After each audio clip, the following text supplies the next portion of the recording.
So welcome everybody to the Ride, Don't Hide and Spirit Week Mental Health Chat, Wheelhouse Chat, featuring some of our favorite artists and art organizers in the city.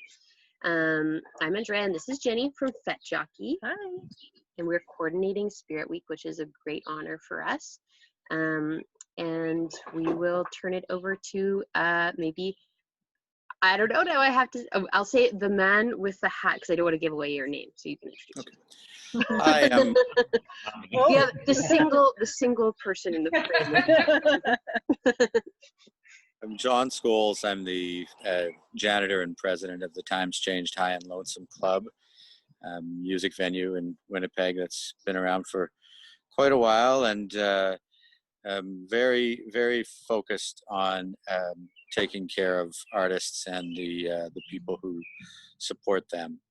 I mean, I've got lots of background in different community stuff, but I've never had an opportunity in life to do something as driven in a direction that I feel passionate about than this. So that's where I'm coming from.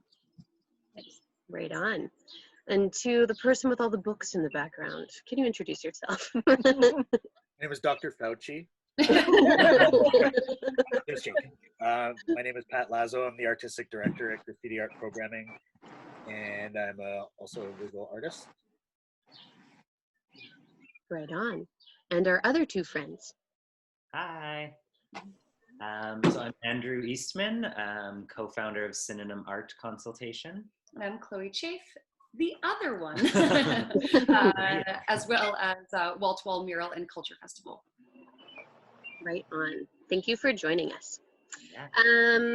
Great. Well, maybe before we get into our questions, I also do want to say that the land and the territory that we're talking about today is Treaty 1 territory. There's a lot of special things that happen here and special people, and our group today is not representative of everybody who lives here. But I think within our communities, I know that we all strive our best to be inclusive of everyone, and hopefully as we continue this conversation, we will be able to talk about that. And also, and as we continue to have other gatherings like this, that will change. The people that we talk to, we will see more of the faces of the people that live here. So I just wanted to begin by saying that. And maybe I'll turn it over to Chloe and Andrew. Do you guys want to ask your question first? Oh, sure, yeah. Okay, so we wanted to ask, has the pandemic allowed for any positive restructuring or revisioning of your practices as a business or organization? And then kind of a two-parter, will you be delivering your programs in any innovative new ways? Great question. We've been trying ourselves to kind of take as much positive as we can out of this new development and kind of refocus on different things. So we just wanted to hear what everybody else was working on and if they were able to kind of turn lemons into lemonade a little bit.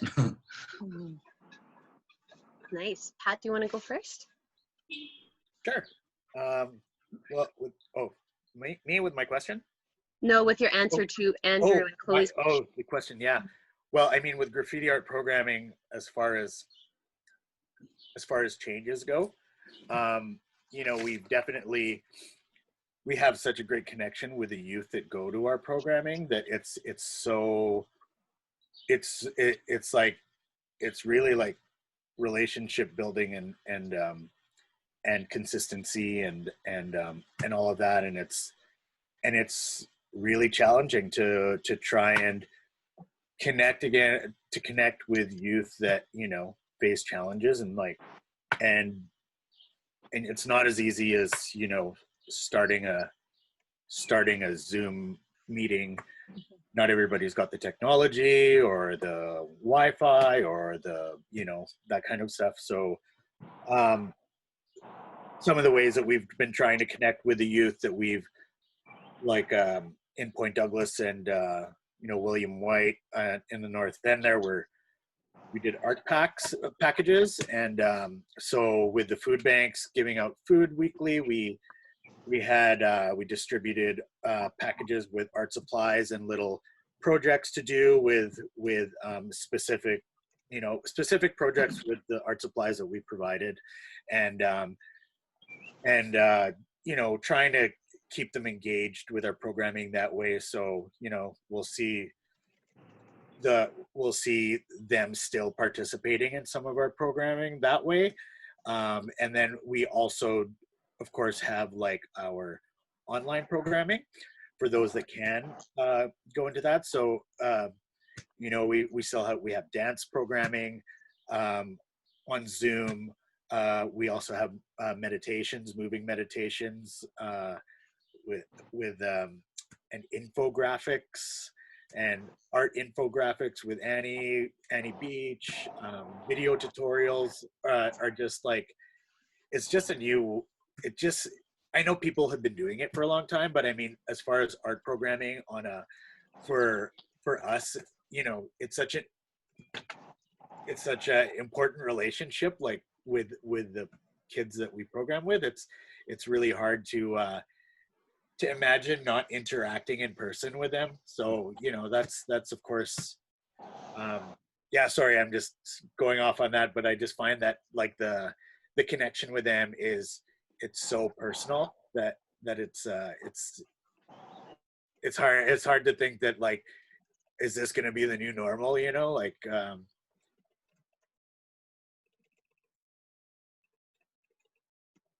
it's kind of scary, but honestly. Yeah. For sure.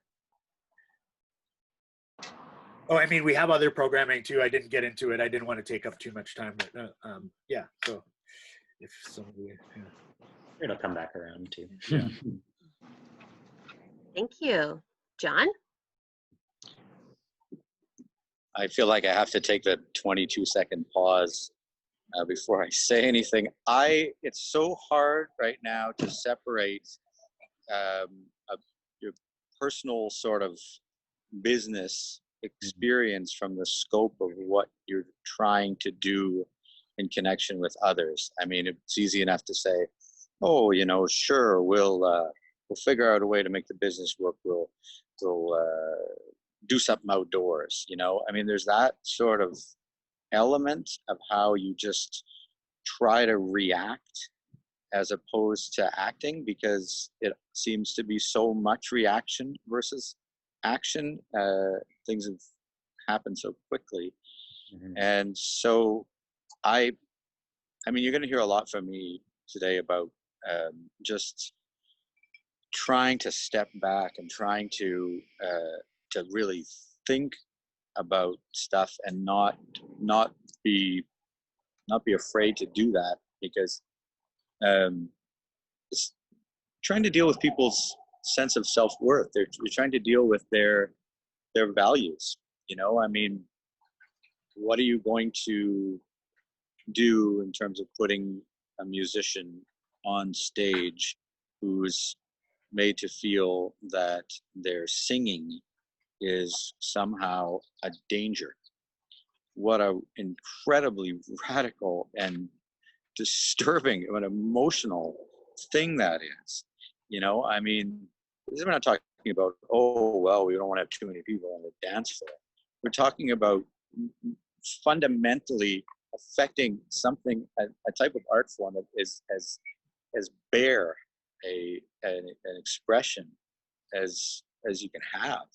And how do you recalibrate that? How do you re-envision it? You'll hear me a lot saying, well, let's think of, to a certain degree, what was 3 months ago will be new again. I mean, we're like, let's also keep in mind that we need to re-envision who we've already been and who we've worked hard to become. So it's I mean, like I said, a lot of my stuff is going to be very philosophical. It's not going to be, well, we do this and that, and you know, and new plan coming. There's not a new plan coming. There's a hope that, at least in what I do, that we can continue to take care of people who are kind of hanging on by a thread. Yeah. Absolutely. Well, can I chime in here, but also about as far as the venue goes with graffiti gallery, um, that's the challenging part. Like I was talking about our programming with our youth, our after school art programming that GAP does at with city sites. So, but with a gallery, it's just so challenging. How am I going to plan? How are we going to plan a art exhibit or a group art exhibit, and and have people attend an opening that already have challenges getting people to them when you're allowed to come to to gather, and like our location is challenging for people. We're not accessible for some people, and it's really we've got all those challenges anyways, and then to add this to it, it's really it's like everything for the last year that we've been looking forward to is just like, nope, that's not happening now. And that we're not even you know we had to on the fly think of a new exhibit, and since none of the pre-planned stuff could happen, and how does it affect our future of like exhibiting and giving opportunities to artists, you know um, uh, how does a group show work when everybody brings one person and there's 12 people in the show, and like we had to get a city permit to allow 150 people in before, but we were like, you're struggling to get 150 people there in the first place, like, so. But I don't know, like now it's almost, you gotta like, I don't know how we're gonna get people to, and is the virtual gallery gonna actually engage as as well as an in-person viewing of somebody else's artwork, right? Or is our art focus, or their art people's art focus, going to be something that's going to be more digitally consumed, or like screen consumed, or you know consumable, or sorry, um, yeah, like there's all those different things that I'm like we're struggling with, yeah. It's a time of a lot of unknowns and experiments, and I think like for us, and probably you guys have found this too, I feel like things take time to digest and time to plan, and we lay our best intentions, and then by the time we are able to execute the plans, the world has changed again. Like I think about Ride Down Highlight as an example of that. Like everyone was asking for digital content and wanting to watch things and be a part of things in March, and so Yeah. that's why we created all of this programming. And now of course, like there's a literal change in climate. That's what Jenny said this week. It's like people want to be outside, and Yeah. people are tired of being on the computer. So it is a difficult time for sure to think ahead. I think we've been thinking about things like on a small scale, like what can we do between one person and another person from a distance in real life. Hi. Because live is so special. Hi. Cheerios. Yum. My dog Larry is Yeah, so just like going with what can we do at this time? What are things that are guaranteed, and that is sometimes really different and really small, and it becomes more about like quality than quantity, I think. Yeah. For us. Yeah, I think John, what you said about thinking about the individual artists as well, and then the community as well, and not just diving into things reactively like you said, but really thinking through and listening to what people actually want, and not just like, this is what we're doing and we're just gonna ram it into your face. Like it's been a really important time for us to slow down and wait and really talk to the people that we've been working with for years and see how they're at, and everybody's at a different place, and we're as individuals at completely different places often as well. So it's really a lot of checking in and slowing down. And then we have now developed some things to kind of move forward in a way that we think, after kind of polling the audience a little bit and polling the participants a little bit. Yeah, so I totally agree that it's hard when you're reading the news all the time about this kind of global scale of things, or you're listening to doctors' reports about the numbers and stuff. but then like it all comes down to every individual's personal experience in all of this, and that's what we're trying to foster and make sure and pay people, like, you know, like get money into people's hands as much as possible, but in a pretty genuine way, hopefully. Yeah. Great. We'll move on to a second question. Maybe I'll ask Pat if you want to ask your question. What have you been doing personally, creatively, to help you cope? I don't know if that was the exact wording I used in my. Yeah. Was that it? Sounds about right. Sounds good. Yeah. Well, We'll turn it over to John okay. first. What have you been doing creatively for yourself during this time of isolation and social distancing? Sorry. Well, I am teaching my daughter how to ride a bike. Yeah. You know, it seems like I guess is that for myself? Actually, I think that is some for myself, because as a parent, suddenly your kids can't interact as easily with others, and for little ones that can be hard to understand. Whereas if they can be shifted into a solo growth sort of activity, if you're lucky, that's really good. And then it helps you. It brings your mind to a different place. Try to put yourself in their shoes. You know, I mean, again, you'll hear a lot of that sort of thing from me here. It's thinking about other people, and I would like to be writing more. I would love to be writing short, witty, philosophical pieces that are syndicated internationally. That would be an excellent job. But family stuff, you know, I mean, you got to put that time in. You got to have. My wife's working full time in economic development for the government. You better believe that's you know, what's called. It changes names repeatedly depending on which government it is. It's currently Indigenous Services Canada. So she's working there, helping. You're seeing a lot of attempts to do things in economic development, and I am trying to work on child development, and I'm trying to communicate that from the parking lot of the Spruce Woods Inn here in beautiful downtown Glenboro, Manitoba, where the vendor is doing a brisk business, much to my surprise. So anyway, that's my spin on creativity. You know, it's a subtle thing, right? Definitely. You know, sure, I did an online show with the perpetrators, play with those guys, and that's fun. But I kind of think the creativity part has more to do with how to think, how to get out of your own mind. This phone is eating power like crazy. Okay, I'll pass the question on.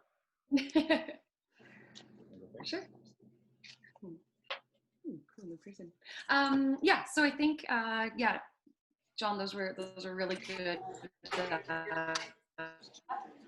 very insightful, and I think it has been kind of a multi-tier answer of some being actual creative projects on actually really experimenting with video. My partner is a musician, so we've a little mini creative outlet within our confines has been like making little music videos. So that's been a blast, and just building sets and spaces that we can occupy. And with Andrew as well, we've been able to start being able to socially distance, create videos and. Whoa! Sorry, you guys. Sorry, that's my fault. Where's the air? Totally, yeah. So yeah, being really creative in digital content, but I think personally researching. So being able to actually stop production and spend time actually reading and listening and taking the time to better education has been, on our art practice, has been really invaluable. And kind of then the last tier is being creative in how to care for people. So John, yeah, kind of referencing back to even just caring for your family, but sometimes care can look very literal and hugging and being physically with the people you love and the people that you want to nurture, or your community that you want to nurture. So being creative in how to nurture and care for a community while having many restrictions has been a really big creative process. Mm. Yeah. I should have gone first. You're doing way more creative things than me. But I think a lot of it does come down to finding the creativity in the smaller things too. Exactly. Like just being like, I cooked a meal that I've never made today, and that felt really creative and new to me. I definitely went through a pretty tough time mental health wise, like at the beginning of this, at the beginning of the self-isolation, because most of my creativity is tied into my work with Chloe. And so when that was all erased, it was a bit of an identity crisis moment, because it was like, well, what am I? And I went to like a pretty dark place. And it was just like, it took us a while to even be able to be creative with each other again, when potentially our whole business was going to be shut down forever. We didn't know. But it was like literally a spark of creativity that like, and I think we were all pretty much on the same page with our employee as well, where we were just able to have one phone call where we kind of schemed a little bit on like, I forgot what it was. It was like, oh, and we did like a thing like this. We did like an Instagram live or something, and we kind of planned it a bit. And it was that like part of my brain that I wasn't activating that really like pulled me out of a really dark place. And I was able to see that like collaboration and creativity is really what like keeps me going, and it is super tied into my identity. And so yeah, I went through it in it doesn't have to be a big creative project or a huge undertaking or a masterpiece painting. And it was even just like this little idea of like, okay, we're gonna like do our hair that day and like online and have put on pants. Yeah, Yes, exactly. I've been making sure to put on pants and a necklace every day. Good. Very good. What have you been doing, Jenny? Well, same with John. I've been taking care of my kid, Lucy, trying to be creative with her. We've been creating some iMovies, being creative together. We've done a video on birds and how to make a slab pot. So she did an instructional video. And so we've been doing that. Been making some mean kombucha, making different recipes, and sauerkraut got on the food bandwagon and expanded my garden this year. So, you know, kind of stuff for the family, but for me as well. So checking in with the family again has been really valuable, and I work from home usually, like Andrea and I will meet at the Forks or another venue, but normally I work from home. So working from home isn't new, but working from home with my whole family home is very new, and trying to kind of navigate that was challenging at first, and now I just love it. It's going to be weird going back to, you know, Chris going back to work full time, Lucy going back to school if that happens. So, you know, I'm into the new groove here a little bit. Andrea? I've been doing a little bit of writing. Like I always have a lot of projects on the go. I have a theater company outside of the event company, and I've sort of ridden the wave. And like the work that I do is always with collaborators. And so what I mean by that, this riding the wave, I've kind of noticed like within our community, there's like weeks at a time where people are like, oh yeah, let's do something, let's make something, let's, you know, and the ideas come quick and people are feeling good. And then like it's like a lag for like another month where people are like, I think just dealing with all the new information, and you know, artists our job is to like take in things and interpret them and put them back out in the world, and that takes a heavy toll. And so sometimes there's a lot of inspiration there, and sometimes there's a lot of exhaustion, because it takes a lot out of us mentally and emotionally. And so it's really been an interesting thing for me to go through that myself and see it in my peers, of the times where we are like coming up with 100 ideas, and the other times where we're like, I need to just go for a walk, or don't talk to me, or whatever. So it's a mix, trying to be gentle. Definitely. And I think that is a bit of a misconception that it's just like residency time for artists. And No. definitely in our household, we've coming from both of our background, being my partner, being a full-time musician, and myself working in the arts, everyone's been like, oh, you must just be creating like crazy. You must just be writing songs nonstop. And like, this must be a beautiful time for you. And we're like, we're in mourning. Like there's so much mourning that's happening. And a lot of our artists, I think it's a little dangerous to just assume that the artists are just pumping out work and excited to have home time. There is a lot of beauty in it for sure. And I think there are exactly those moments where you do find your stride and do have those creative days. But yeah, I think it's just been like a common thing that, I don't know if you guys have heard that lots too, but I think in the creative industry, there's actually a lot of pressure for artists to create right now. Mm-hmm. Yeah. And that can go both ways for sure. Yeah. John, do you want to ask your question? Sure. Sorry for a little bit of disruption. That's okay. I'd like to put in a plug for the gracious owners of the Glenboro, the Spruce Woods Inn in Glenboro, Manitoba here, who have graciously provided me with a charge cable to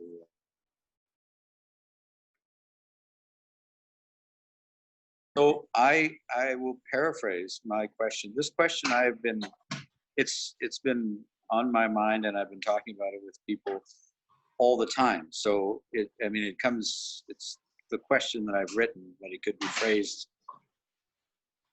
slightly different, easily enough. I just keep thinking about, and it seems so pertinent to a discussion related to mental health. It's, reality. It's a shared agreement. And, if you want examples, it's like, for instance, you say, hey, this is Canada. We're all Canadians. We've got our rules. We've got our, we're going to pay taxes. We're going to do this. We're going to do that. This is our civilization. We're going to agree upon things. And that's going to hold everything together. If you take that stuff and just throw it aside and just say, well, for instance, we have an agreement that we will interact with each other. We will be able to go outside of our own home into another home. We will hug someone if they are a family member and we know them. And these are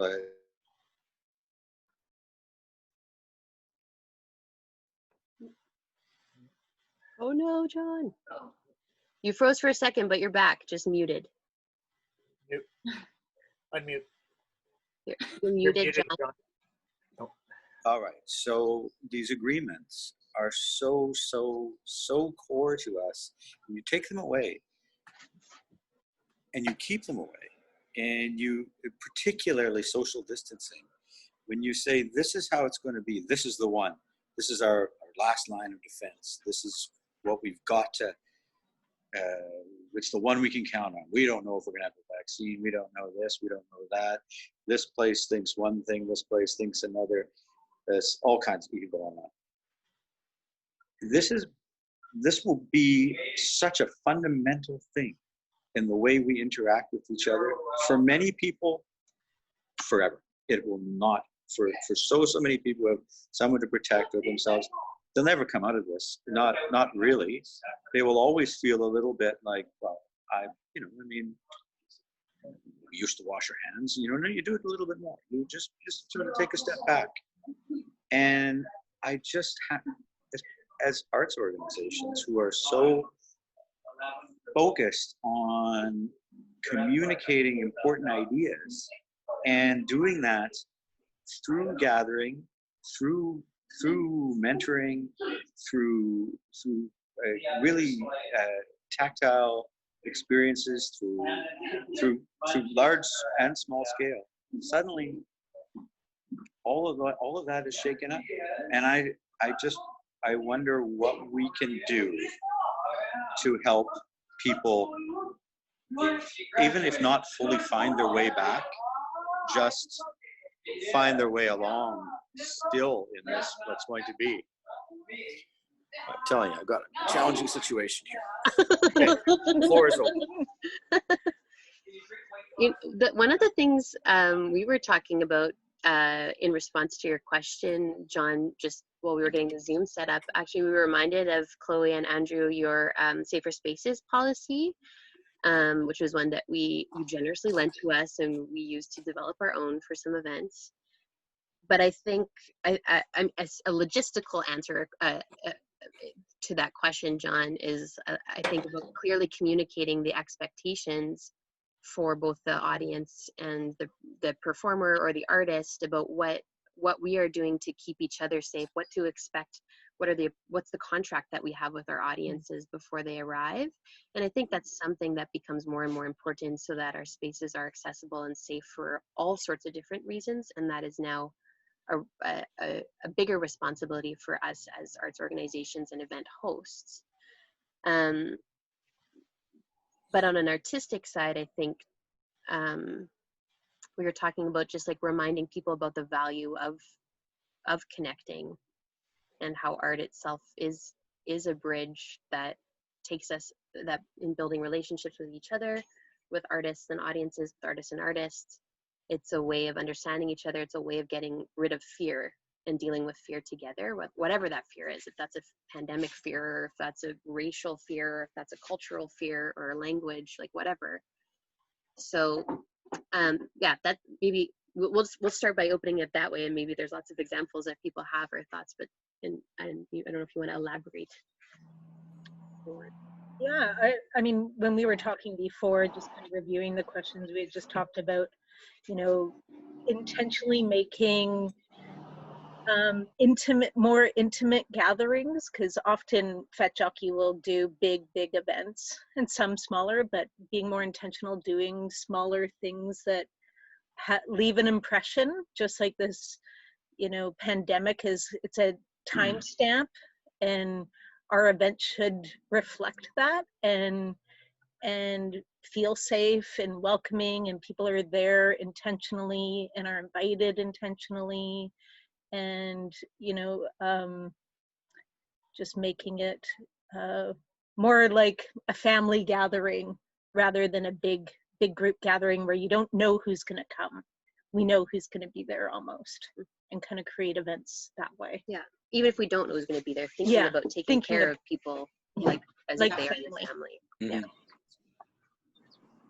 Pat, what do you think? Well, like I find like resorting to like tactile things sort of my go-to for, or like really hands-on stuff as a coping mechanism for dealing with situations like this.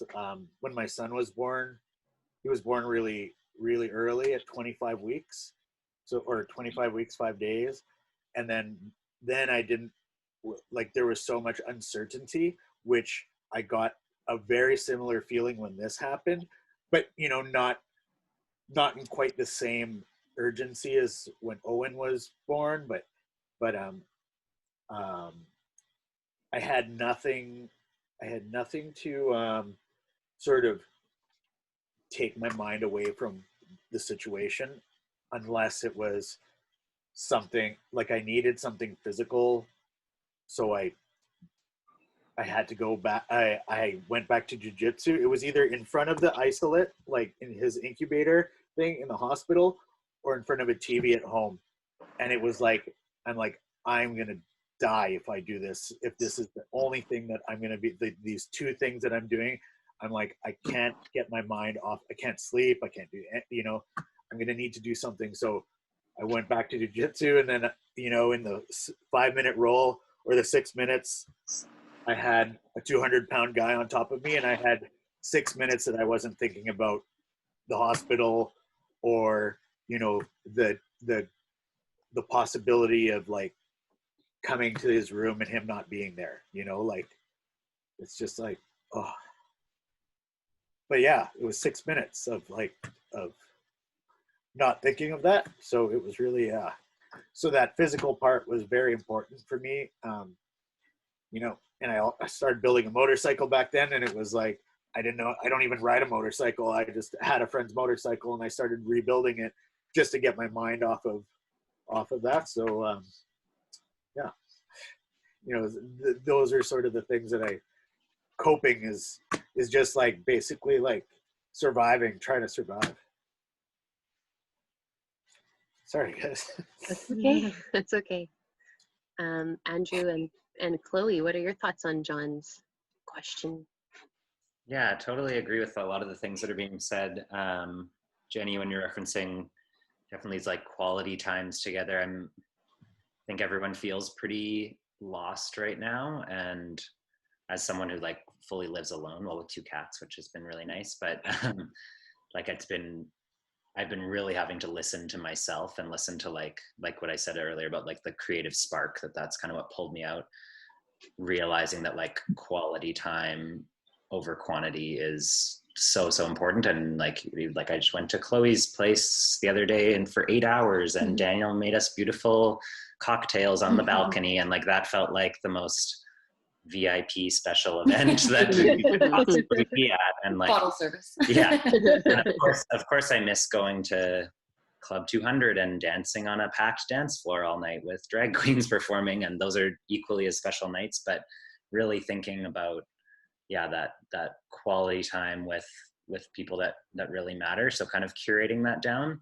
But then another part of me also kind of is thinking outward and like expanding networks through art as well. And so I won't get like fully into what we're working on, but for Wall to Wall this year, which is our mural festival, we just kind of fully committed to the new restrictions, and instead of thinking of it as sort of like a lesser version of our festival or a deficient version of our festival, we just created new programs that we're actually equally as excited about. And they might not be as big and as splashy as like a 2,000 person block party in the middle of downtown or whatever, or like a mural on a 4-story building. We're really excited about it. So we're moving a lot of it digital in terms of, especially like for the murals themselves, we'll be creating a digital submission platform that'll be disseminated internationally, essentially, hopefully. And so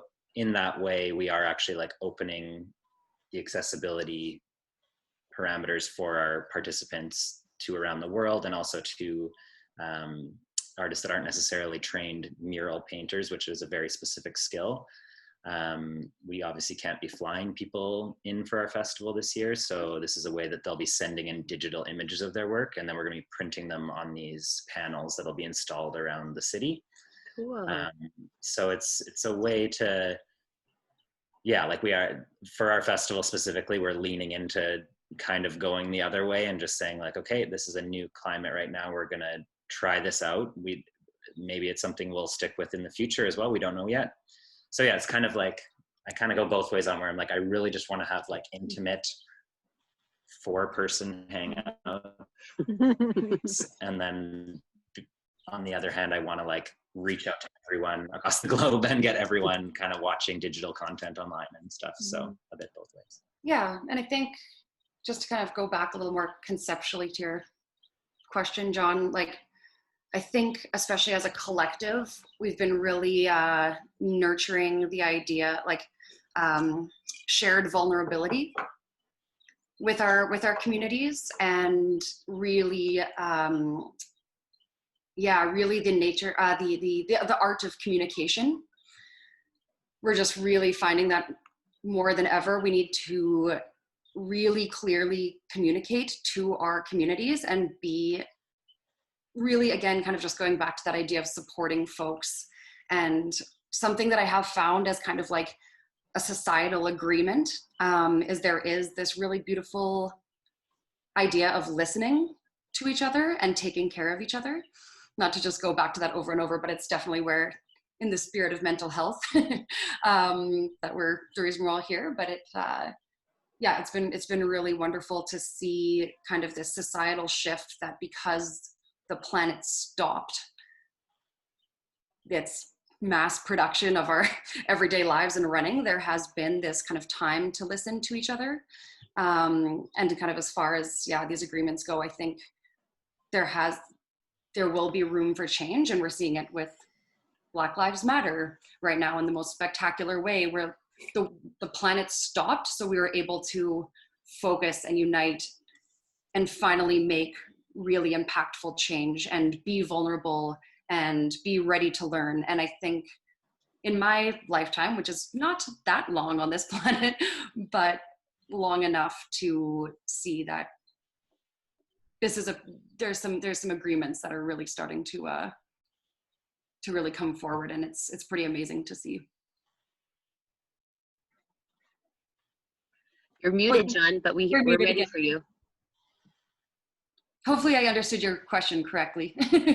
Oh yeah, I don't want to be particularly dark with that either. It's just this idea of the way we construct things together in between individuals and groups, and here's something that's happened that has been constructed, and role of arts, any kind of arts, has always been to help us think about what, to think about truth and to think about how we see the world. And so here's a very significant opportunity for artists to think about how to lead, basically, because people do, they look to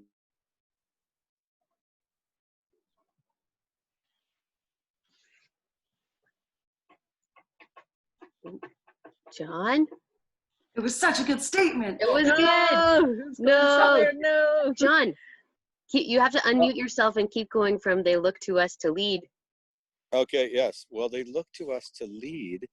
they look, on a very basic scale. People, they turn on the radio to figure out what they like, and that is real art is so much beyond that, and it gives an opportunity for this right now. There are some minds out there that are really open and vulnerable and ready to hear something. Please let's have some good leadership, and not politically, just artistically. It will help so much. So I guess that's what I'm getting at, is that those shared agreements, and we can make those fresh and better and work on them. That's where I'm at. Well, I mean, with digitally, I think I found with Instagram this, I found people messaging me and saying like, "Oh, you're so inspiring." I'm like, "What?" I'm like, "What do you?" I'm just like, "Oh yeah, you're doing stuff that's out of your comfort zone." Like I'm carving. I started carving. I bought a sewing machine, and I did stuff like that. And I'm just like, really, this is strange. Like, inspiring. Like I'm showing you, like, I don't know. It's one of my coping mechanisms to keep my hands, because I can't sleep. I find it hard to sleep, so I'm like doing something and I'm completing like a spoon or whatever, or and that sort of thing. So, but I have people from all different walks, like they're like, that's really cool that you're doing something outside of your, you're adding something, another tool or whatever, or like to your toolbox kind of thing. And like, I didn't realize like people are actually like really like watching it, like they're like, you're like, oh, you don't carve, you don't do this, or like, you don't sew, like that's cool. And like, yeah, it's somebody from the city who follows me on Instagram was like, oh, that's cool. I cut trees for the city. Can I drop off some wood for you to carve? And then it's like, yeah, because I just bought a $20 piece of wood from, Canadian woodworker. And I'm like, oh, wow, that's like a $50 piece of wood you just dropped off. Like, So, but I mean, yeah, it's cool to. Hi, Owen. Yeah, so yeah, I think this new, everybody's so much time on their hands too to like view people's practices outside of their regular thing or whatever. I don't know, people are just posting more things that they're trying, like like their gardens and stuff, and like, you know, got into gardening. And I don't know, it's like people are allowing us access into this stuff that's really that they are vulnerable because it's not their strong, you know, suit or whatever, or yeah, I don't know, I'm rambling, but yeah. Well, it's actually really interesting because the last little bit of this conversation is the answers to our question. I think we're kind of like answering it in many ways, which is, and our question was, what is the role of art in making change, and therefore by extension, what is the role for us as arts leaders to make change? Non-essential workers, us non-essential workers. Yeah. We're extremely essential. Yeah. No, I mean, according to the government. Yeah, we're Yeah. Yeah. yeah. Yeah, we've all kind of commented on that, on like how people are watching us, to because I think artists are quick to adapt and are masters of interpreting. But maybe we can talk just specifically within our own organizations as leaders at a time of change, when like you had a great image of the volcano. Oh yeah, I was saying to Andrea earlier that I felt like right now it's like a volcano and it's just ready to explode and new life is going to form. So I just feel like we're just, you know, we got this pent up energy and some great language change, idea change, systemic change to, you know, event change, art change, language. We're coming to a head, I feel, and that new life is going to form. I know for me personally, I'm learning so much, especially since last week with Black Lives Matter. I've been thinking a lot about, you know, my privilege and where I am, and as a business owner, and Andrea and I have had conversations about it with folks that we work with, and I just feel like this is a timestamp right now, and we're going to look back and see the time before COVID and the time after. And Chloe, I think you said, you know, everybody had time and space to for the Black Lives Matter to just really, like, everybody was introspective, and we, like, globally people came out, and I think it needed to happen now. It should have happened earlier, but it happened now because people, you know, were ready for it and needed something. And we've, you know, I think it's just a really pivotal time right now. Yeah, I think the things are going to pandemic form. with people in isolation and the collective trauma we all experienced watching that, you know, is like, okay, if now is the time because we've all experienced this together, then let it be, you know, like if that's going to be the tipping point for somebody of privilege to now understand, you know, let's let it happen, you know, like let's let that be the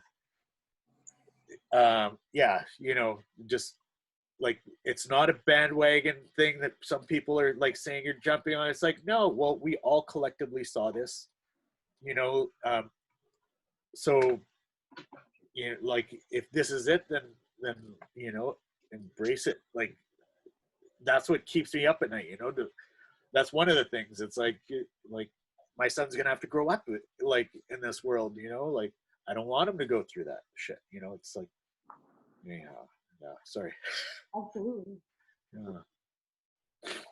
There's like a vulnerability that we've all experienced as a species, which is unheard of. It's like now we, for the first time in my life, and I think for the first time in a lot of living memory globally, although obviously we live in a very privileged place, but we understand that we are not invincible physically, and so we are connected to each other in a different way.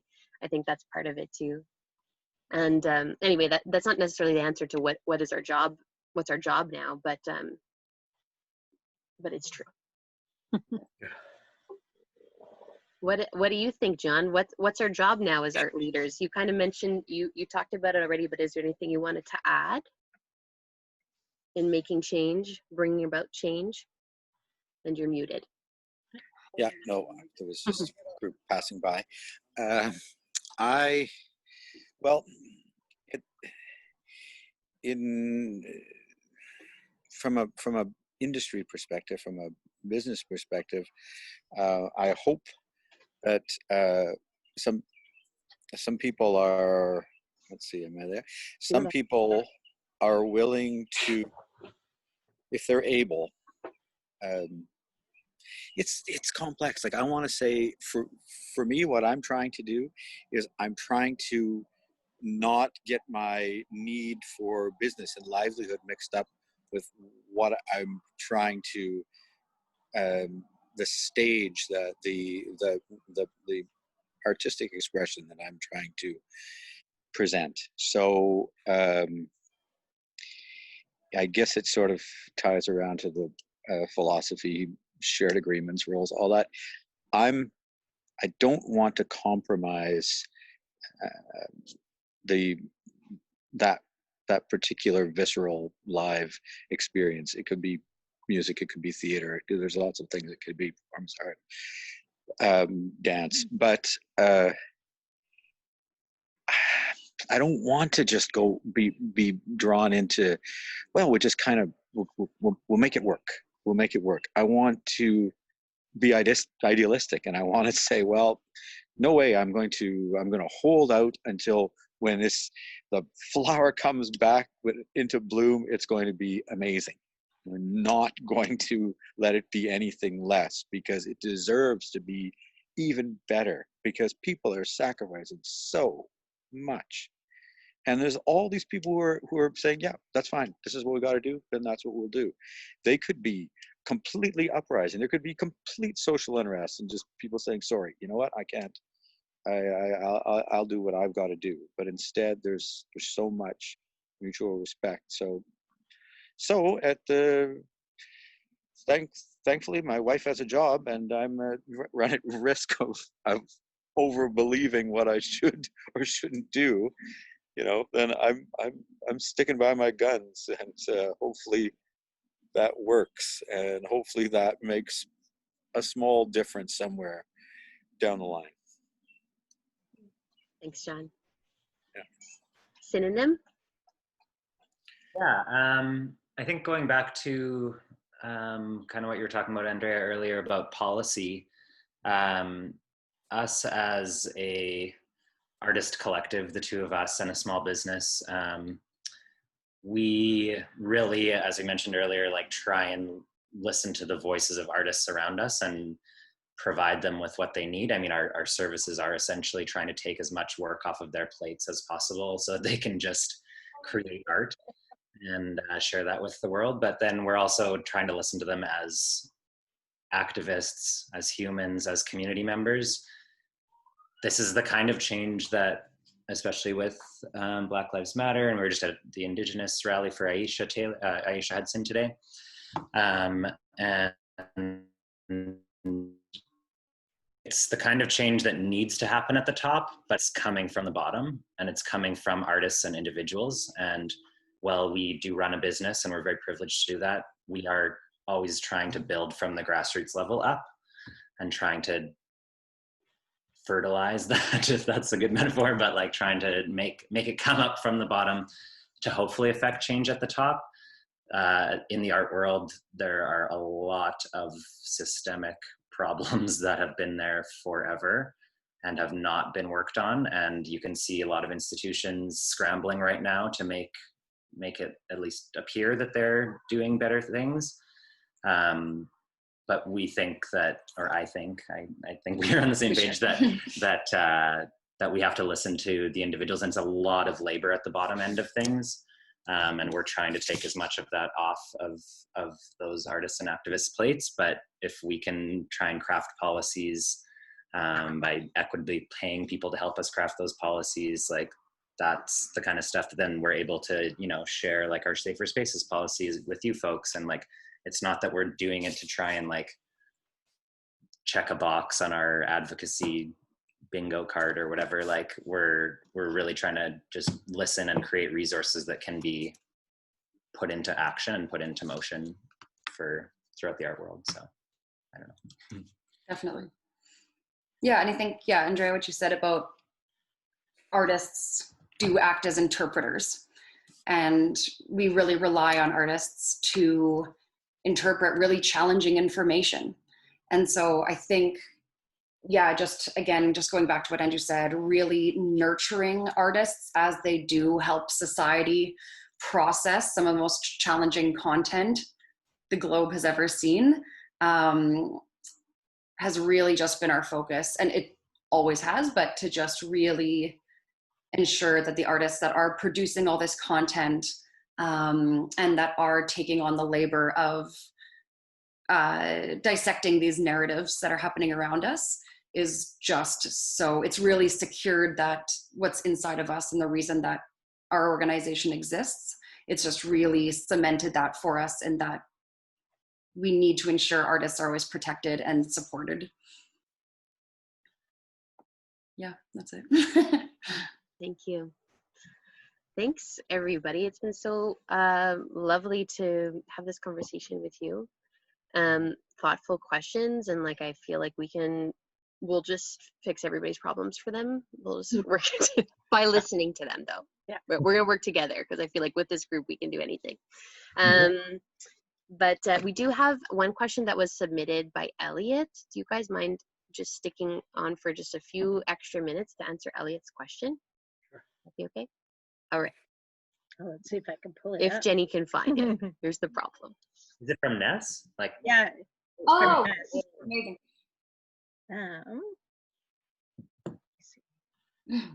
We rarely call him Elliot. yeah. Sorry, I haven't met Ness. Sorry about that. I think Here we go. Okay. Let's see. But I think you passed Did it. I pass it? Yeah. Oh, no. No, Nope. it's in the one. Sorry, got distracted.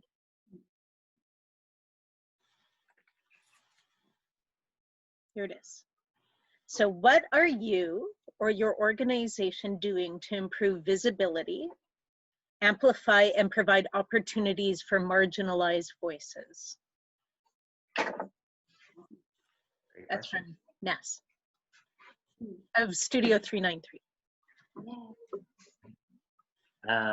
I guess just to piggyback off what we were talking about, we did just release a statement that we've actually been working on for the last year, probably, with Karen Sharma, a good friend and amazing human, around community engagement and collaboration. So it does speak to, again, like centering the voices of artists and making sure that their narratives are held up. And then to complement that with kind of the idea around the panel mural idea for Wall to Wall that we were talking about, we are forming a curatorial committee, which I think has just been selected as of today.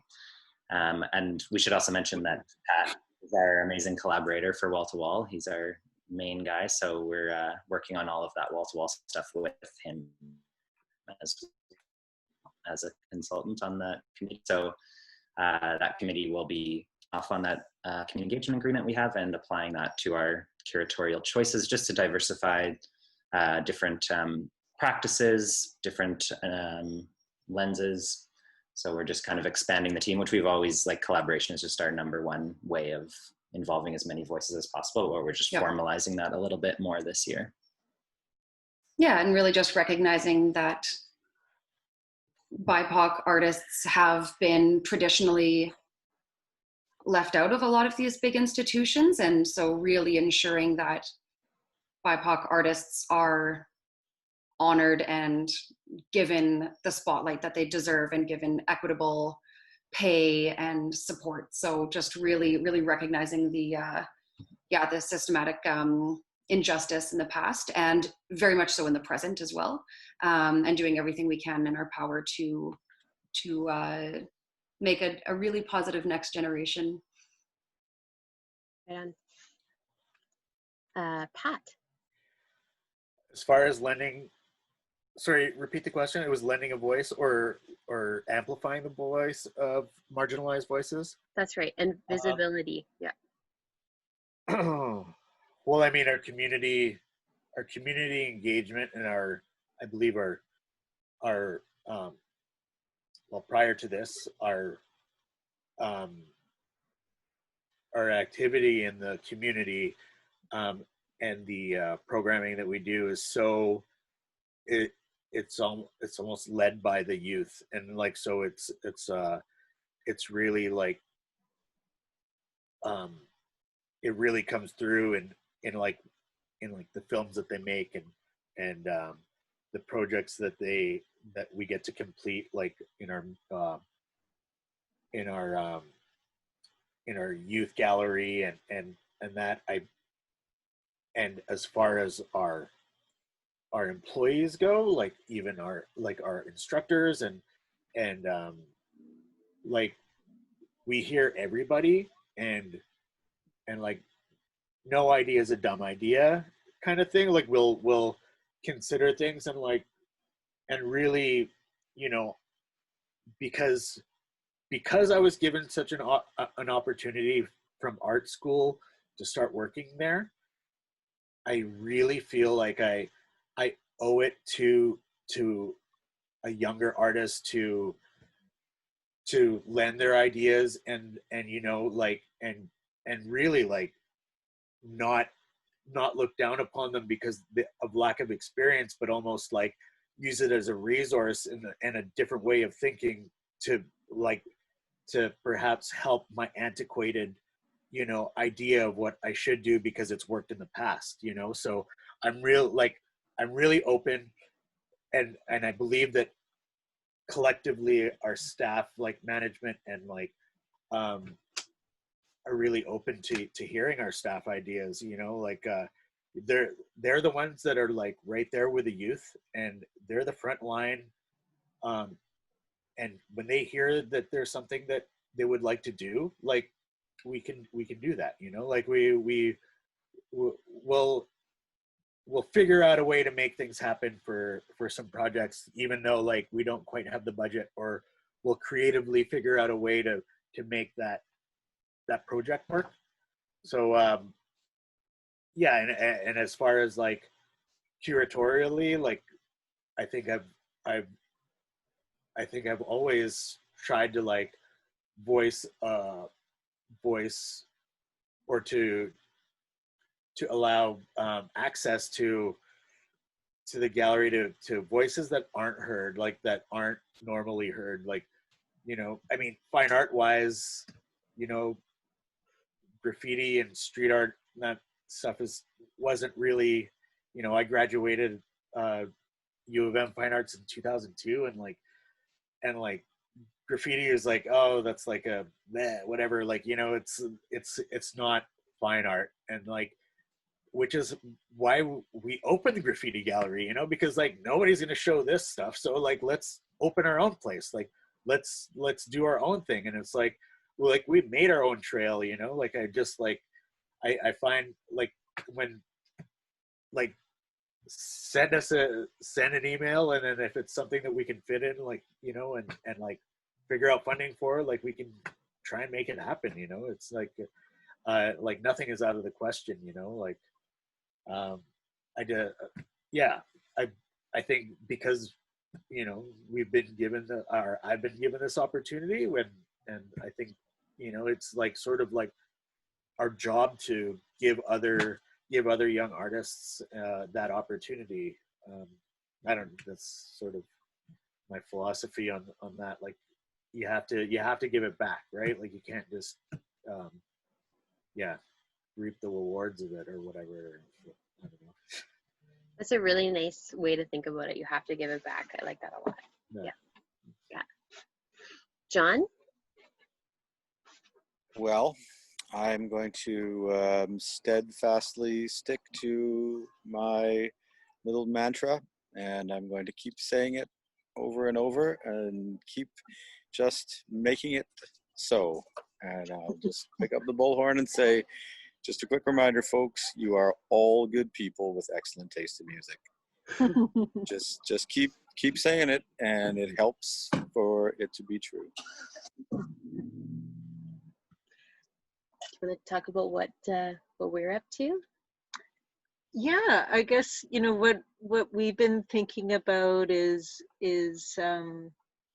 you know, often we create events on behalf of other organizations, and thinking about, you know, how we spend the money that we're given and the budgets, and opening it up to others to help or to manage on their own, and give space within what our privilege is as business owners, to give other people opportunity to use a budget and be creative and not micromanage it, give faith that it can, you know, have a shared experience. Yeah, it's kind of going, I think, changing from us being in the power position of saying you get to be part of the event and you get to have the money and you get to come out and do what we ask you to do, but instead bringing on advisors that can introduce us to a whole bunch of new people that we may not otherwise know, and keep the community growing and keep it fresh, and also put the budget directly in their hands to say, here's, you know, you have 35 days of programming for this area, or this day, or you have half of our budget. What do you want to do with it? And I think if we choose and this, we have done this before, but we want to keep growing it and kind of making it core to what we do in our company. If we keep choosing great partners, there's so many people to learn from. And every time that we make a partnership and we sit down with somebody and start a conversation and build a relationship and make art with them or make an event with them, then we become better too. So And we don't stay with the status quo, that we're always evolving and including new people and new ideas. And it makes it harder, for sure. It makes the work harder than just calling your like 5 best friends. I mean, we do work with a lot of the same people, but I think making it intentional and making it policy in our company to not just do that, but to make it, to open up the circle. Well, thank you. Thanks, everyone. Thanks for joining us for this Wheelhouse chat. It's a really big honor to spend Friday night with all of you, and to be inspired by all the things that you do and will be doing and continue to dream about. And I think we'll all work together very soon, digitally or in real life. Hope so. Thanks, folks. Thanks, everyone. Have a great weekend, and happy Father's Day. Yeah. Bye. Thank you. Thanks, everyone. Thanks so much. Yeah, thanks for having me. Bye. Bye.